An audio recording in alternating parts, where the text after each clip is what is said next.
Sanibonani la kuwantshophama nibingelelo sifundo. uNtencane uvezile nje amabhizinisi akhe awenzayo ngaphandle kokuthi wenze umculo kuphela. Akawabalile Ntencane Investment, okusho ukuthi leli bhizinisi lidila ngezelimali. Mawufuna nje ukukhulisa iy'mali zakho umbukeli wethu, ungathintana naye nje Ntencane Investment. Elinye ibhizinisi alibalile elokudweba imigwaqo, okusho ukuthi uma kuqedwa kukhandiwa itiyela bayafika kusho ukuthi nenkampani yakhe bezodweba imigwaqo, belungise nje bedwebe olayini laba abamhlophe kanye nabayelo. Uphinde wabala ne-plumbing. Plumbing-ke mbukeli wethu kusuke khona lapho befaka khona amapayipi, like amapayipi lamathoyilethi aflashwayo, ngabeka kanjalo nje mbukeli wethu.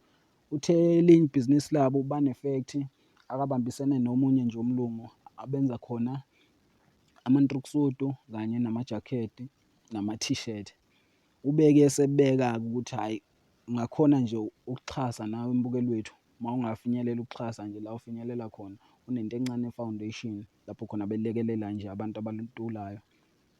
Siyafisa nje mbukeli wethu, usho umbono wakho ngalolu daba, umbongele umfana ngokwenza okuhlukile nje kokunye ngaphandle komculo kuphela. Siyacela nje ungakhohlwa uku-like noku-subscribe.